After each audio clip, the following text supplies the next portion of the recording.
अच्छा बेटे, 2.2 thermal properties of matter हमने कंप्लीट कर लिया था। अब हम स्टार्ट करेंगे बेटे our next topic 2.3, transfer of thermal heat. Transfer of thermal heat यानी हीट का ट्रांसफर होना। अच्छा, हमें पता है हमेशा की तरह हीट ट्रांसफर होती है बेटा हाई टेम्परेचर ऑब्जेक्ट से लो टेम्परेचर ऑब्जेक्ट पर। यानी एक ऑब्जेक्ट की एक एंड अगर हाई है तो वहां से हीट फ्लो होगा, और सेकंड एंड अगर लो है तो वहां तक हीट क्या करेगी बेटा, फ्लो करेगी। अब इसके मल्टीपल मेथड है, कंडक्शन, कन्वेक्शन और रेडिएशन। एवापोरेशन तो हम देख चुके हैं। कंडक्शन और कन्वेक्शन।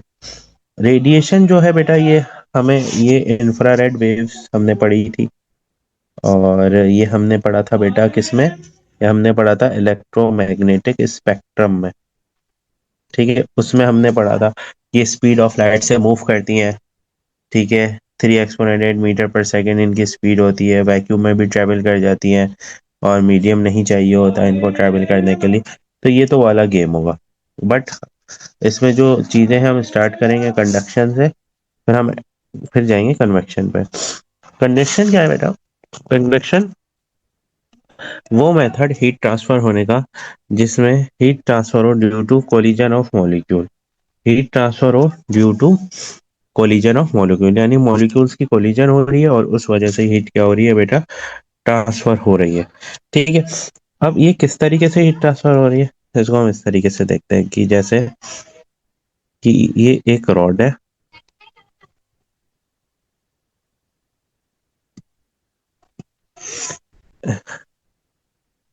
ये एक रॉड है, ठीक है।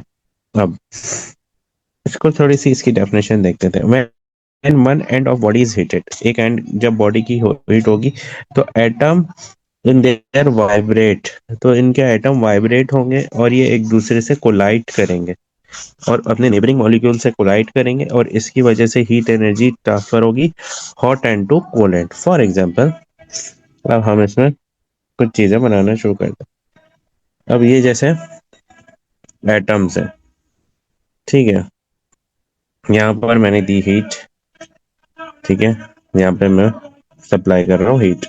अब होगा क्या गेम कि हीट प्रोवाइड करने की वजह से ये एटम वाइब्रेट करेंगे। अब ये एटम वाइब्रेट करने के बाद डेफिनेटली जब ये दूसरे एटम पर हिट करेंगे तो इसकी वजह से कोलिजन प्रोड्यूस होगी। अब इसकी वजह से कोलिजन प्रोड्यूस होने की वजह, ये इस पे हिट करेगा, ये इस पे हिट, ये इस पे हिट, ये इस पे hit। तो सारे मॉलिक्यूल्स आपस में एक दूसरे पे हिट करना शुरू करेंगे, तो इसकी वजह से हीट प्रोड्यूस होगी।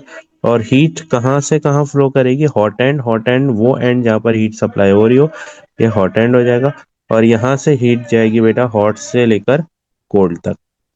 तो ये पूरा प्रोसेस है कंडक्शन का, जिसमें मॉलिक्यूल्स की कोलिजन की वजह से हीट ट्रांसफर होती है from hot end to cold end. अब इसमें क्वेश्चन अक्सर आता है इन मेटल। ठीक है, अब वो बहुत बड़ी कहानी देगा आपको एग्जामिनर, ये हो गया वो हो गया फलाना फलाना, लेकिन उसमें वो एक चीज लाजमी मेंशन करेगा इन मेटल, कि मेटल में किस तरीके से जो है कंडक्शन होता है। तो मेटल में भी आपने अगर 2 मार्क के लिए लिखना है, 3 मार्क के लिए, फर्स्ट पॉइंट सेम होना चाहिए कि हीट ट्रांसफर होगी through the collision between molecule. ये आपको बताना है कि एक जैसे एक मेटल है, इसमें हीट ट्रांसफर होगी through the collision between molecule. ये मॉलिक्यूल्स है, इनमें कोलिजन होगी तो हीट ट्रांसफर होगा। बट सेकंड पॉइंट क्या है, सेकंड है कि फ्री इलेक्ट्रॉन जो होंगे वो हीट कैरी करेंगे from hot end to cold end. ये हमें उन्हें बताना पड़ेगा कि इसमें ये होता है कि फ्री मोबाइल इलेक्ट्रॉन्स जो होते हैं वो एक एंड से दूसरे एंड पर हीट को क्या करते हैं, कैरी करते हुए लेके जाते हैं, यानी हीट को ट्रेवल करवाते हैं एक एंड से लेकर दूसरे एंड पे। ये इन मेटल है, in metal conduction take place. ठीक है, मेटल में इस तरीके से कंडक्शन होती है कि कोलिजन ऑफ मॉलिक्यूल से ही हीट ट्रांसफर होती है, बट इलेक्ट्रॉन जो ट्रांसफर होंगे वो डायरेक्टली हॉट एंड से लेकर कहाँ तक जाएंगे बेटा, कोल्ड एंड तक जाएंगे। ठीक है, अच्छा, अब कंडक्शन जो है वो all three states of matter पर जो होती है वो एप्लीकेबल होती है, यानी तमाम के तमाम स्टेट ऑफ मैटर पर कंडक्शन जो होगी वो करेक्ट यानी कंडक्शन का प्रोसेस हो सकता है। अब कंडक्शन का प्रोसेस वेरी करता है कि किस स्टेट ऑफ मैटर में कंडक्शन फास्ट होगी। एक मिनट, किस स्टेट ऑफ मैटर में कंडक्शन का रेट जो है वो इंक्रीज होगा, या किस स्टेट ऑफ मैटर में कंडक्शन का रेट जो है वो डिक्रीज होगा। ठीक है, ये चीजें वेरी करती है स्टेट ऑफ मैटर में। अब स्टेट ऑफ मैटर में क्या होता है, हमें पता है सॉलिड, ठीक है, लिक्विड और गैस, हमें इन तीनों का पता है। सॉलिड के मॉलिक्यूल्स जो होते हैं वो टाइटली पैक होते हैं, ठीक है। लिक्विड के मॉलिक्यूल्स जो होते हैं ग्रुप की फॉर्म में होते हैं, हम कह सकते हैं थोड़े थोड़े फारा पार्ट।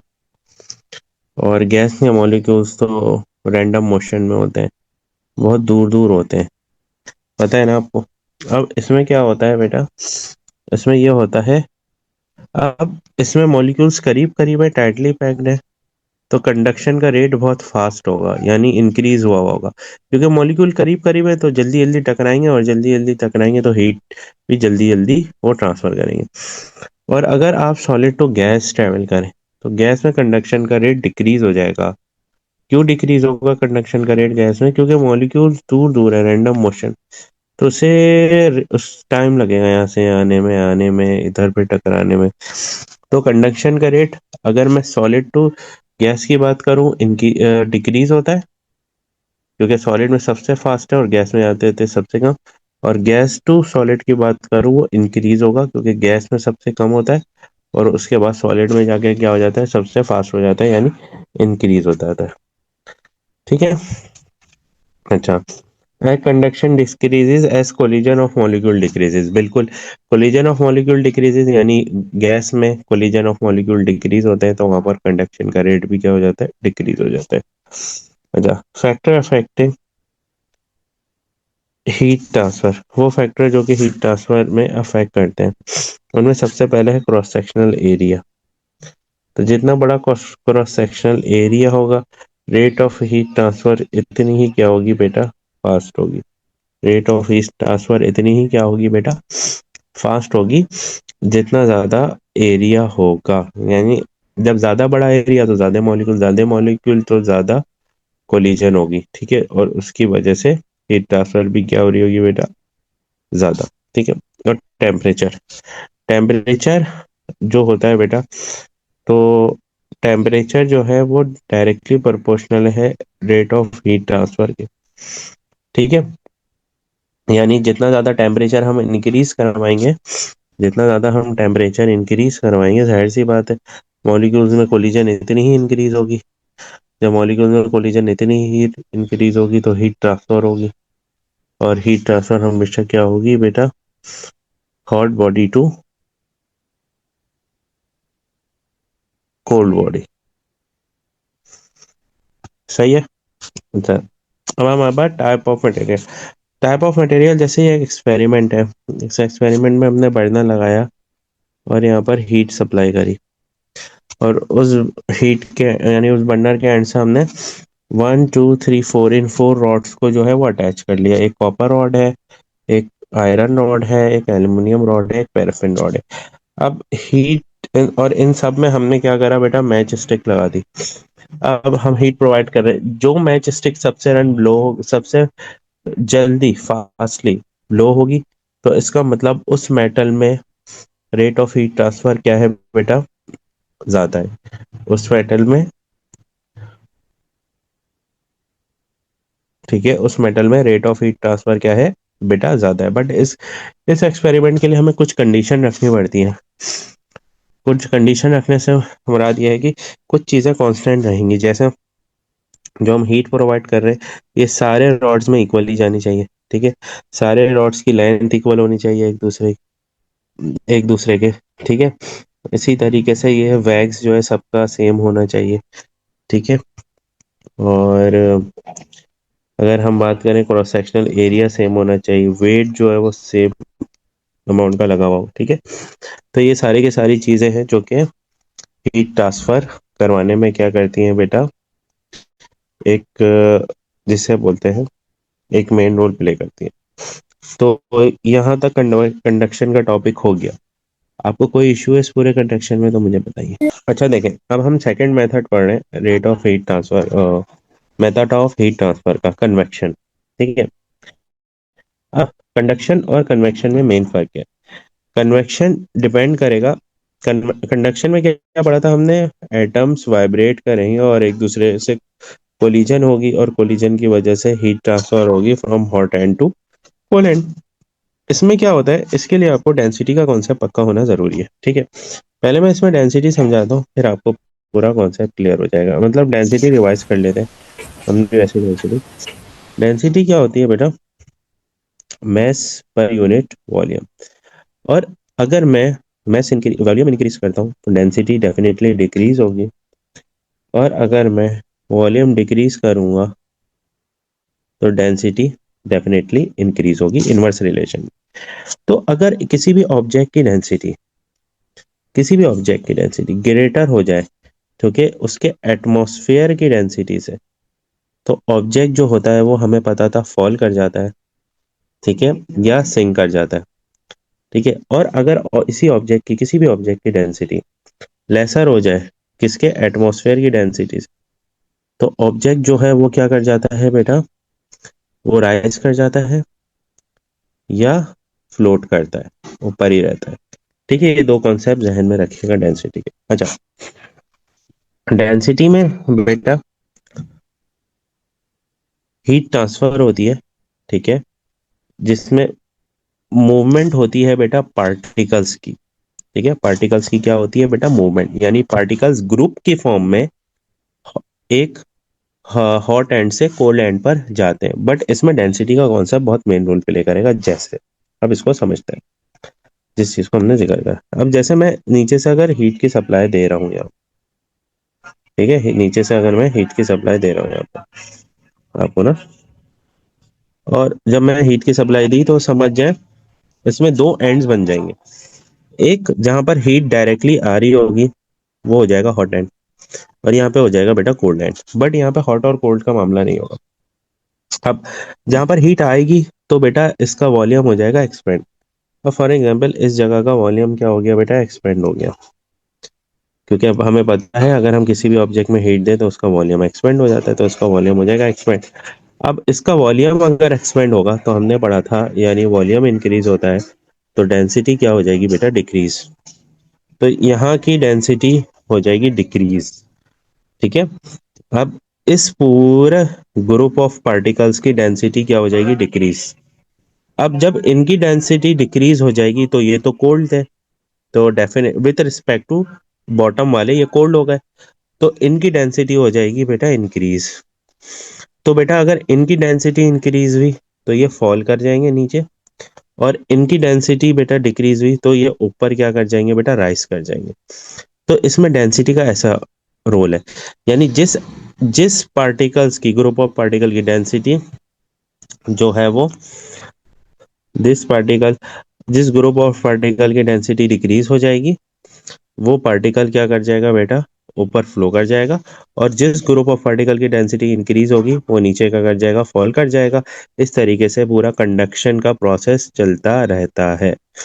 ठीक है। अच्छा, अब इसे बोलते हैं, तो कंडक्शन बोलो, कन्वेक्शन का प्रोसेस चलता रहता है।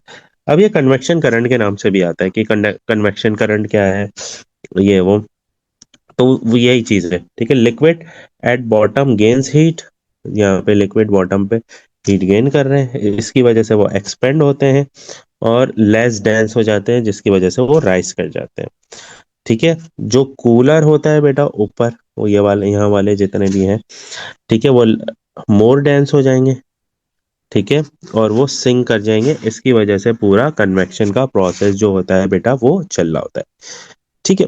अच्छा, अब कन्वेक्शन सिर्फ हीट एक एंड पे देने से नहीं होता। अब आप हीट ऊपर से देंगे तो हम देखेंगे कन्वेक्शन हो रहा है नहीं, और हीट साइडों से देंगे तो देखेंगे कन्वेक्शन हो रहा है। और इस तरीके से हम हीट के अलावा जो है कोल्ड करके भी कन्वेक्शन करने की कोशिश करेंगे। जब हम ऑब्जेक्ट को कोल्ड करते हैं तो उसमें कन्वेक्शन हो रहा है या नहीं हो रहा। तो हमने देखें ये वाला मेथड तो कर लिया। अब अगर मैं साइडों से हीट प्रोवाइड करूं तब भी इसमें वर्टिकली टू पोजीशन बन जाएंगी। ये हॉट एंड हो जाएगा तो इसका वॉल्यूम राइज करेगा, तो इसका वॉल्यूम राइज करेगा तो इसकी डेंसिटी फॉल कर जाएगी। तो ये वाले इस तरफ वाले सारे पार्टिकल इधर आ जाएंगे। ठीक है। और इसका वॉल्यूम जब बेटा जब इसकी डेंसिटी फॉल करेगी तो इसकी डेंसिटी डेफिनेटली इंक्रीज करेगी। जब इसकी डेंसिटी इंक्रीज करेगी तो ये वाले सारे पार्टिकल जो है वो इस तरफ बॉटम पे चले जाएंगे।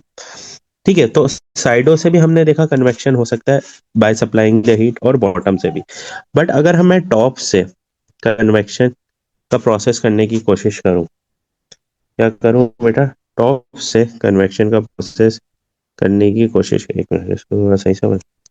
ये मैंने एक एलिमेंट ले लिया, ठीक है, और इसके थ्रू मैं जो है वो हीट ट्रांसफर कर रहा हूँ। ठीक है। अब इसके थ्रू मैं हीट ट्रांसफर कर रहा हूँ। अब अगर मैं इसके थ्रू हीट ट्रांसफर कर रहा हूँ तो क्या होगा बेटा, यहाँ पर अगर मैंने हीट ट्रांसफर करी टॉप पे, तो टॉप में वॉल्यूम हो जाएगा डिक्रीज।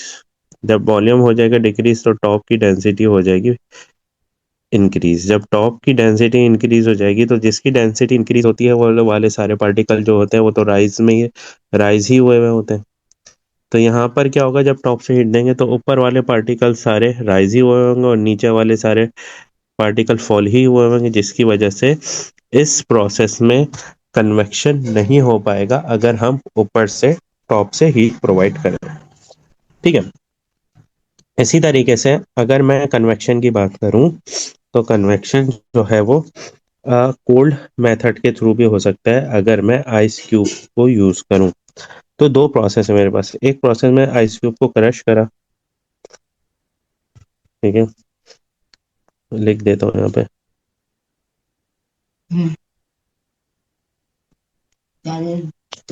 ठीक है।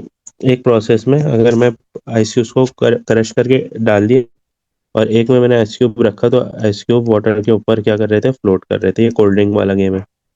ठीक है। तो होगा क्या, अब आइस क्यूब को अगर मैंने क्रश करके अंदर डाल दिया, जब आइस क्यूब को मैंने क्रश करके अंदर डाला तो उस प्रोसेस में कन्वेक्शन जो है वो नहीं होगा। ठीक है। क्यों? क्योंकि बॉटम जो होगा वो मोर डेंसर हो जाएगा। अब बॉटम मोर डेंसर होने का मतलब क्या होगा बेटा, बॉटम का वॉल्यूम क्या हो जाएगा बेटा, राइज कर जाएगा, फॉल कर जाएगा। तो यहाँ पर बॉटम जो है मोर डेंसर हो जाएगा। जब मोर डेंसर का होने का मतलब क्या है, पार्टिकल फॉल ही रहेंगे, तो इस प्रोसेस में कन्वेक्शन नहीं होगा। लेकिन आइस क्यूब ऊपर से डालूं तो यहाँ पे ये मोर डेंसर होगा, और मोर डेंसर जो है वो फॉल कर जाता है, तो ये सारे ऊपर से नीचे फॉल करेंगे और ये नीचे से ऊपर राइज कर जाएंगे। तो हमने देखा heat by providing heat from bottom और राइट और लेफ्ट कन्वेक्शन टेक्स प्लेस, और बाय कूलिंग प्रोसेस, ठीक है, convection only take place from bottom end. Clear हो गई बात ये सारी? अच्छा। अब बेटा हमारे पास रेडिएशन है, ठीक है। अब रेडिएशन का जो प्रोसेस है ना, ये नेचुरल प्रोसेस होगा। नेचुरल का मतलब वही जो हीट की रेडिएशन आएंगी इंफ्रारेड वेव्स के थ्रू, उसके थ्रू रेडिएशन का प्रोसेस होता है। ठीक है। Hot radiation do not need any state of matter, इन्हें भी किसी स्टेट ऑफ मैटर की जरूरत नहीं है ड्यू टू ट्रैवलिंग, क्योंकि ये इलेक्ट्रोमैग्नेटिक नेचर में होती है। ठीक है। और these hot radiation is also known as infrared radiation, और इंफ्रारेड के बारे में हमने इलेक्ट्रोमैग्नेटिक स्पेक्ट्रम में, जैसे हमने ऊपर डिस्कस करा कि हम पढ़ चुके हैं। और बेटा इन्हें कोई नीड नहीं होती कि ये मीडियम की, तो ये विदाउट एनी नीड, ये मीडियम हो या ना हो, ये ट्रेवल कर जाते हैं, ये वैक्यूम में भी ट्रेवल कर जाते हैं। ठीक है। तो ये तो है इनके। अब फैक्टर जो कि रेडिएशन पर अफेक्ट करेंगे उसकी हीट ट्रांसफर के लिए, तो उन फैक्टर्स में जो पहला फैक्टर है वो है सरफेस एरिया। और जैसा कि यहाँ पर लिखा हुआ भी है कि surface area is also directly proportional rate of heat transfer. Surface area rate of heat transfer से क्या है बेटा, डायरेक्टली प्रोपोर्शनल है। ठीक है। यानी जितना ज्यादा एरिया होगा इतनी ज्यादा रेडिएशन से हीट ट्रांसफर होगी। और हमें पता है जितना ज्यादा एरिया होगा मॉलिक्यूल्स इतने ज्यादा प्रेजेंट होंगे। जैसे ये एक एरिया है, इसमें हम 8 मॉलिक्यूल्स ड्रॉ कर लेते हैं, और एक एक एरिया है, इसमें हम 4 मॉलिक्यूल्स देख लेते हैं। तो अब जब रेडिएशन की रेज आएंगी, ठीक है, हॉट रेज आएंगी, तो इसमें ज्यादा मॉलिक्यूल्स पे हिट करेंगे और इसमें लेस मॉलिक्यूल्स पे अब ज्यादा मॉलिक्यूल्स पर हिट करेंगे वो, तो ये इसमें ज्यादा हमारे पास क्या होगा, हीट ट्रांसफर होने के चांसेस क्या होंगे बेटा, ज्यादा होंगे। बल्कि चांसेस क्या होंगे, हीट ट्रांसफर ही ज्यादा होगा। हम ये कह सकते हैं कि surface area is directly proportional rate of heat transfer due to increase in molecule. अब सेकेंड वन क्या है बेटा, सेकेंड वन है सरफेस टेम्परेचर। सो यहाँ पर क्या है, टेम्परेचर की power 4 is directly proportional to heat transfer. यानी यहाँ पर भी temperature is also directly proportional to heat transfer, but temperature की पावर 4। ठीक है। तो जैसे जैसे टेम्परेचर इंक्रीज होगा, इसी तरीके से रेट ऑफ हीट ट्रांसफर भी क्या होगा बेटे बेटे, इंक्रीज होगा। ठीक है। अब थर्ड प्रोसेस है बेटा इसमें कलर। अब कलर आपने सुना होगा कि गर्मियों में अगर हम गरम कपड़े, डार्क कलर के कपड़े पहन लें, खास तौर पर ब्लैक कपड़े पहन लें, कि ब्लैक शलवार कमीज पहन लें या ब्लैक शर्ट वेयर कर लें, तो हमें ज्यादा गर्मी लग रही होती है। और अगर हम व्हाइट कलर पहनेंगे तो उसमें ज्यादा गर्मी नहीं लगती, या लाइट कलर पहनेंगे तो उसमें ज्यादा गर्मी नहीं लगती। तो इस वजह से हमें भी पता है कि जो डार्क कलर होते हैं वो गुड एब्जॉर्बर होते हैं, ठीक है, और गुड इमीटर भी होते हैं इंफ्रारेड रेडिएशन के। तो जितनी भी रेडिएशन यानी रेज आ रही होती हैं, इंफ्रारेड वेव्स, उसको वो क्या करते हैं, ज्यादा से ज्यादा क्या करते हैं, एब्जॉर्ब करते हैं। ठीक है। जिसकी वजह से जो हीट होती है उसका टेम्परेचर क्या हो जाता है बेटा, राइज हो जाता है with respect to light colour. ठीक है। In same time, same time का मतलब क्या है, अगर आप सेम टाइम में एक ऑब्जेक्ट, एक स्टूडेंट है उसने डार्क कलर वेयर करा हुआ है और एक स्टूडेंट बी है उसने लाइट कलर वेयर करा हुआ है, और दोनों 10 मिनट्स ये इंफ्रारेड रेडिएशन में खड़े हुए हैं, यानी जो रेडिएशन आ रही है उस पर खड़े हुए हैं, तो इसमें जो स्टूडेंट ए है इसका टेम्परेचर जल्दी राइज करेगा with respect to student B, क्योंकि इसने क्या करा हुआ है बेटा, डार्क कलर वेयर करा हुआ है। इसी तरीके से आप देखते भी होंगे कि जितने भी विंटर्स कलेक्शंस होती हैं वो डार्क कलर्स में होती हैं। ठीक है। और जितनी भी समर कलेक्शन होती हैं बेटा, जो भी आती हैं ब्रांड्स की, वो लाइट कलर्स में आती हैं। ठीक है। तो वही है बेटा कि लाइट डार्क कलर जो है वो गुड इमिटर है। ठीक है। क्योंकि उनका खुद का टेम्परेचर सराउंडिंग के टेम्परेचर से क्या होता है, इंक्रीज हुआ होता है। ठीक है। और इस ग्राफ को भी देख सकते हैं कि इस सेम टाइम में, ठीक है, अगर देखें तो सेम टाइम में जो ब्लैक बॉडी थी उसका टेम्परेचर ज्यादा राइज करा, और जो व्हाइट बॉडी थी उसका टेम्परेचर लेस राइज करा। ठीक हो गया। Now the fourth one and the last one is surface texture. Texture का मतलब क्या होता है बेटा, आउटर सरफेस एक तरीके से बोले, यानी जो हम कलर वलर कर देते हैं आउटर सरफेस को, इसको हम बोलते हैं सरफेस टेक्सचर। ठीक है। तो सरफेस टेक्सचर में जो शाइनी सरफेस होती है बेटा, जो शाइनी सरफेस होती है वो गुड रिफ्लेक्टर होती है। ठीक है। और जो डल सरफेस होती है वो पुअर रिफ्लेक्टर होती है। अब जो गुड रिफ्लेक्टर है इसका मतलब वो पुअर एब्जॉर्बर है, क्योंकि लाइट की रेस को वो, अब फॉर एग्जांपल ये शाइनी सरफेस है, अब लाइट की रे आगे हिट कर रही है तो ज्यादातर रेस तो रिफ्लेक्ट बैक कर जा रही है, तो एब्जॉर्ब तो बहुत कम होंगी, बहुत लेस रेज एब्जॉर्ब होंगी। ये डल सरफेस है तो लाइट की ज्यादातर रेज ये एब्जॉर्ब कर ले रहा है, तो रिफ्लेक्ट तो बहुत कम करेगा, तो पुअर रिफ्लेक्टर हुआ। सही है। इस तरीके से आपने याद रखना है कि डल सरफेस पुअर रिफ्लेक्टर, ठीक है, और शाइनी सरफेस जो है वो पुअर एब्जॉर्बर। ठीक है। अब इसमें भी यही है, अगर मैं दोनों में हीट प्रोवाइड करूं एक ही टाइम में, दोनों में अगर मैं टेम्परेचर देखूंगा एक ही टाइम में, तो डल सरफेस का टेम्परेचर जो है वो ज्यादा राइज हो रहा होगा, और शाइनी सरफेस का टेम्परेचर जो है वो लेस राइज हो रहा होगा। ठीक हो गया बेटा, सरफेस टेक्सचर भी देख लिया हमने। अब अब इसमें कुछ चीजें कांस्टेंट होनी चाहिए, यानी दोनों में सेम होनी चाहिए। डल और शाइनी व्हाइट या डल ब्लैक की बात करूं, डल ब्लैक की बात करूं या शाइनी व्हाइट की बात करूं, दोनों में सेम चीजें इम्प्लीमेंट होनी चाहिए। यानी same amount of heat apply होगी। अगर इसमें 5 सेल्सियस का टेम्परेचर है तो इसमें भी 5 का होगा। सेम अमाउंट ऑफ लिक्विड होना चाहिए जिससे वो टेक्सचर करें।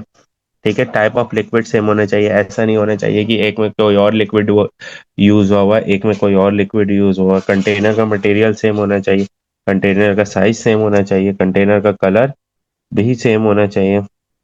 ठीक है, और टेम्परेचर भी सेम अमाउंट ऑफ टेम्परेचर, ऐसा नहीं है इसमें 2 डिग्री सेल्सियस हिट करवाने से 4। ठीक है, तो ये कुछ चीजें सेम होंगी। जब कुछ चीजें सेम होंगी तो जाहिर सी बात है, कुछ बोल रहा हूँ, जब ये गिवन वाली सारी चीजें सेम होंगी तो हमारे पास ये प्रोसेस एग्जैक्ट आइडियली इसी तरीके से होता रहेगा। ठीक है, इतना क्लियर हो गया।